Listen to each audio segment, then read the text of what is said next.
بسم اللہ الرحمن الرحیم۔ معزز خواتین و حضرات، السلام علیکم ورحمۃ اللہ وبرکاتہ۔ آج 2 جولائی ہے اور آج ہے ورلڈ UFO ڈے۔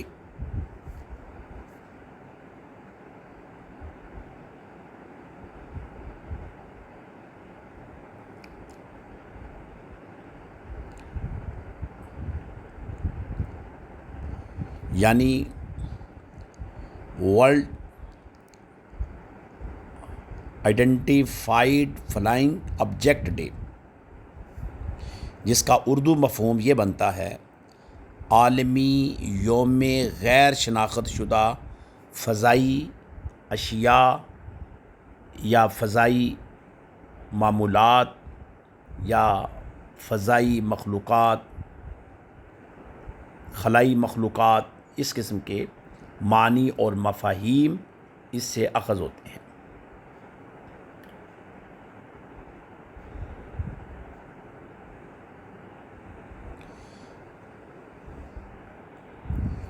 ہم اس کے اوپر گفتگو کریں گے کائنات، خلائی تحقیق اور اسلامی نقطہ نظر۔ اگرچہ یہ مضمون بڑا طویل ہے، بڑا روزمرہ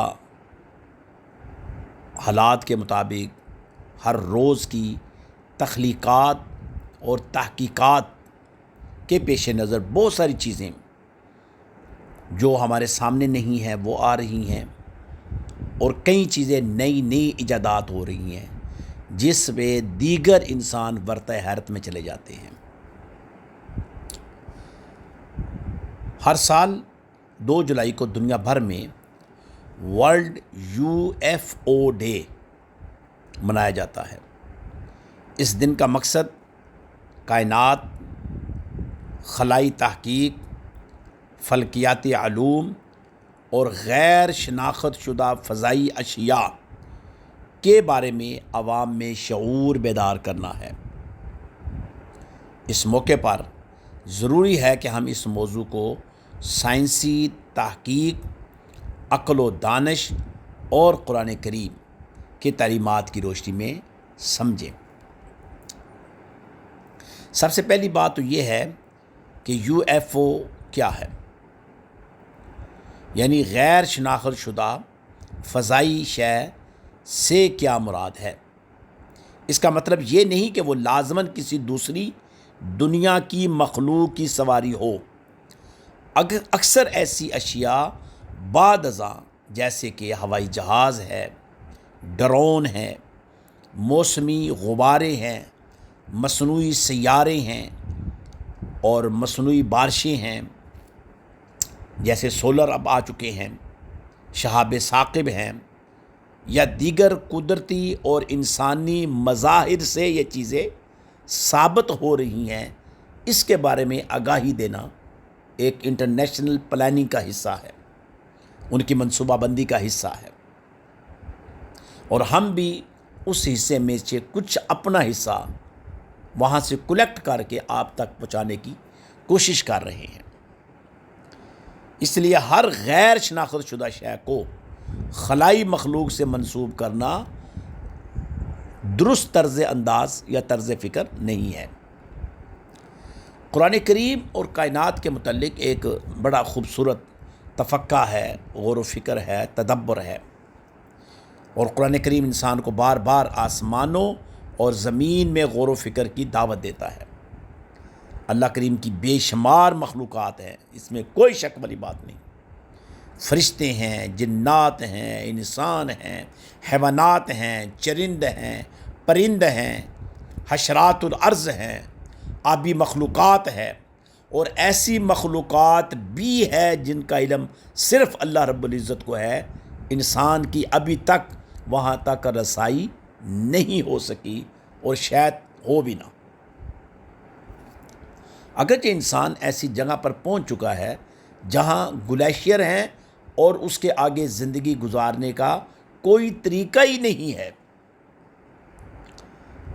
لیکن اس کے باوجود انسان ان گلیشیئر کو عبور کرنے کی جد و جہد کر رہا ہے۔ اس اعتبار سے اسلام علم، تحقیق اور کائنات کے مطالعے کی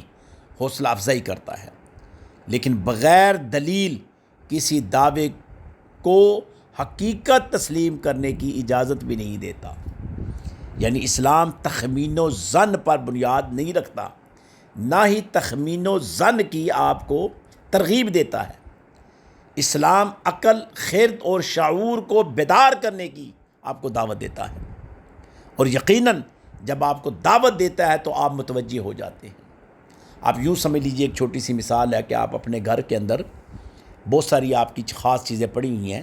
اور اس گھر کا مالک جب نکلے گھر سے تو وہ کہہ دے جی کہ فلاں چیز کو آپ نے نہیں چھیڑنا، تو اس کا مطلب ہے کہ آپ اس چیز کی طرف گھر کے تمام افراد کو متوجہ کر رہے ہیں کہ وہ بڑی اہمیت کی عامل ہے۔ اگر قرآن کا استدلال دیکھیں تو بڑا خوبصورت انداز ہے قرآن کا کہ لآیۃ لأولی الالباب، تدبر کرو، غور و فکر کرو، اپنے شعور کا استعمال کرو، اپنی ظاہری نظر نہیں، نور بصیرت سے دیکھو۔ اسلام اس طرح متوجہ کرتا ہے، اور پھر ان کو بھی مخاطب کرتا ہے کہ جن کے پاس آنکھیں بھی ہیں، کان بھی ہیں،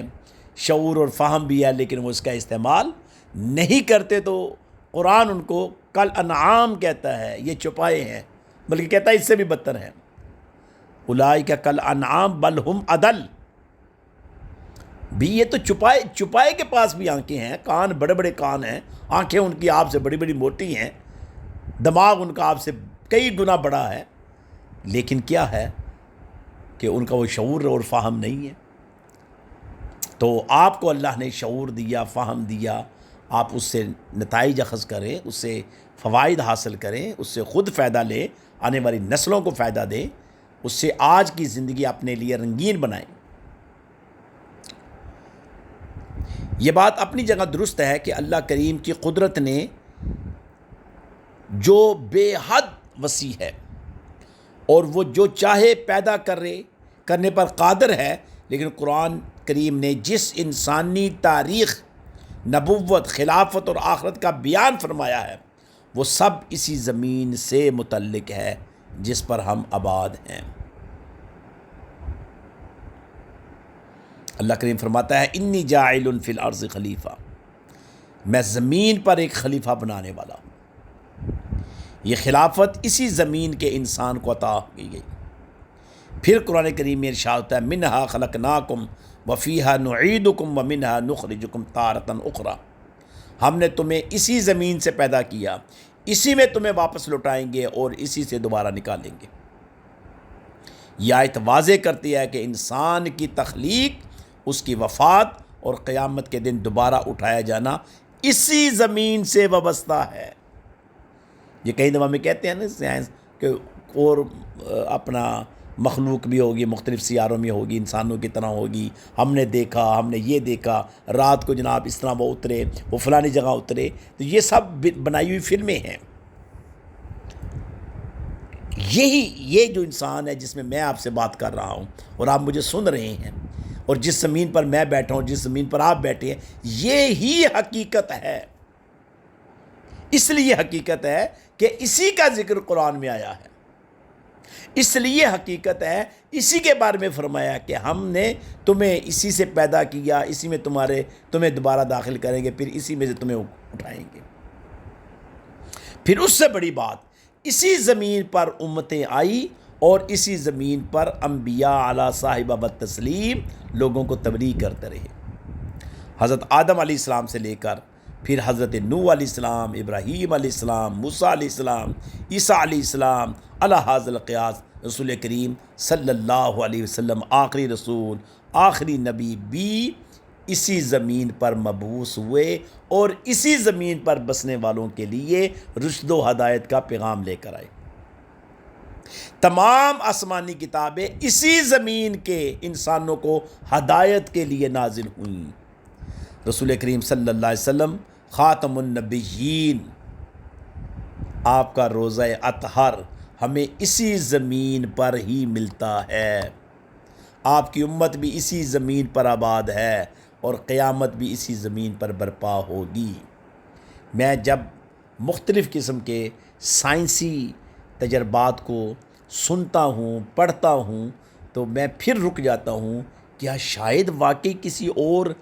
سیارے کے اوپر بھی مخلوق ہے اور اسی طرح وہ بس رہی ہوگی اور اسی طرح انسانوں کی طرح ہوگی۔ تو پھر جب میں نبی مکرم صلی اللہ علیہ وآلہ وسلم کا روزہ اطہر دیکھتا ہوں جو قیامت تک کے لیے قائم ہے، میں کہتا ہوں ضرور ضرور مخلوقات ہوں گی،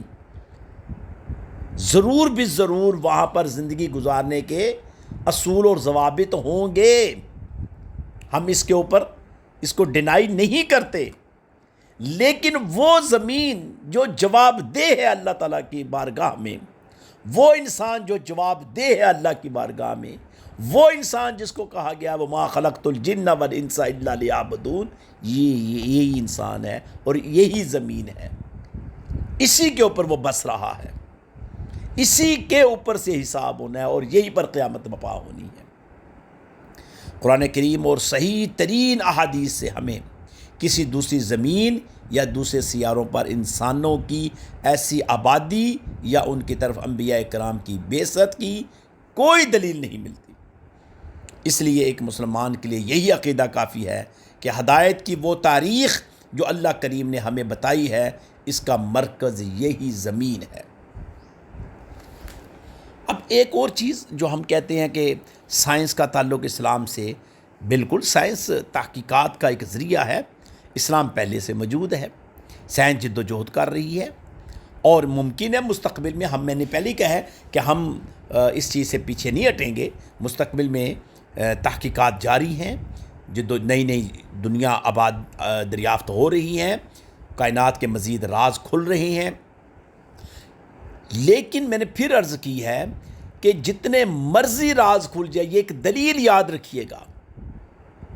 کہ روزہ اطہر آقا علیہ الصلاۃ والسلام کا اس زمین پر ہونے کے لیے یہی چیز، یہ تخمین و ظن نہیں، یہ حقیقت ہے، یہی وہ زمین ہے، یہی وہ انسان ہے جن کے پاس انبیاء رشد و ہدایت کا پیغام لے کر آئے اور یہی پر حساب اور یہی سب کچھ ہے۔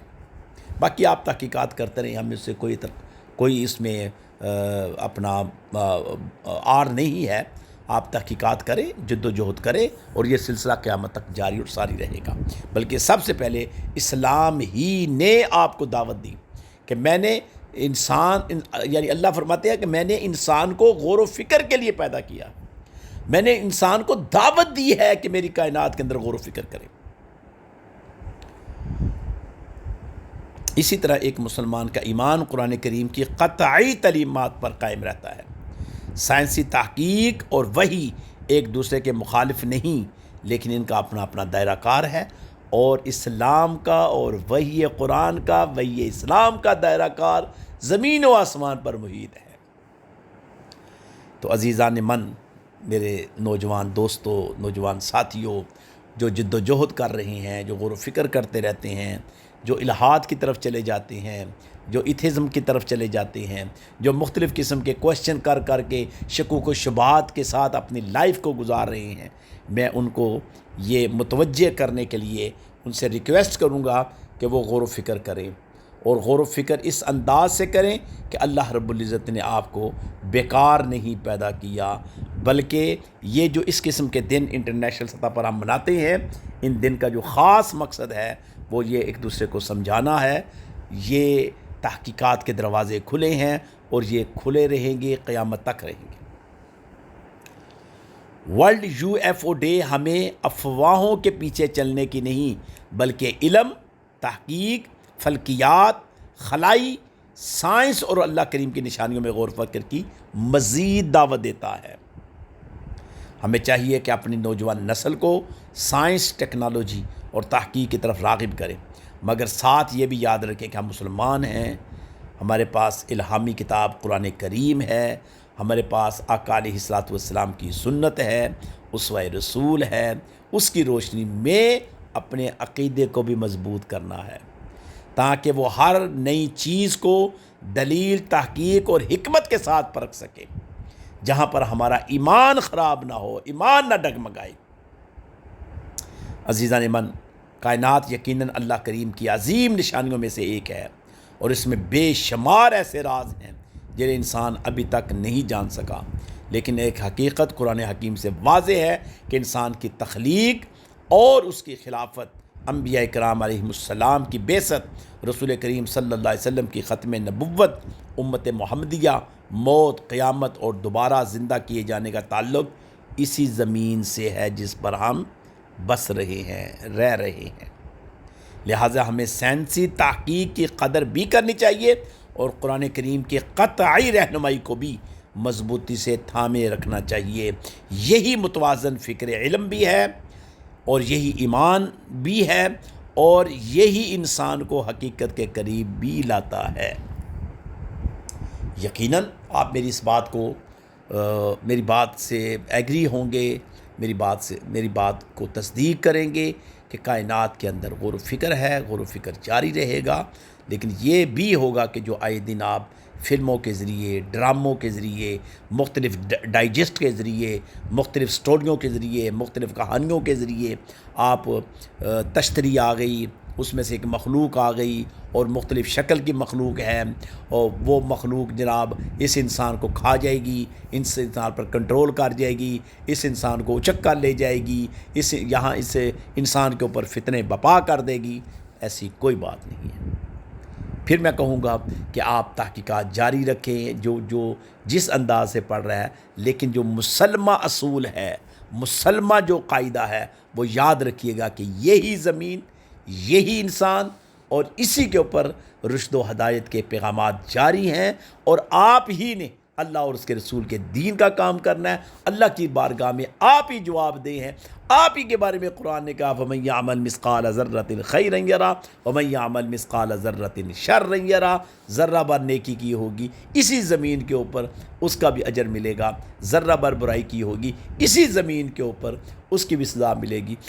پھر قرآن مجید میں آتا ہے الہاکم التکاثر حتی زرتم المقابر، یہیں پر ہی تم قبریں دیکھ رہے ہو، یہی وہ جگہ ہے غفلت میں تمہیں بہتات کی حرص نے رکھا، یعنی کثرت مال نے تمہیں غفلت میں رکھا۔ الذی جمع مالا وعددا، وہ لوگ جو مال جمع کرتے اور گنتے رہتے ہیں، یہی وہ زمین ہے۔ یحسب ان مالہ اخلدا، وہ یہ خیال کرتے ہیں کہ وہ اس میں ہمیشہ رہیں گے، وہ یہی سیارہ ہے، وہ یہی زمین ہے۔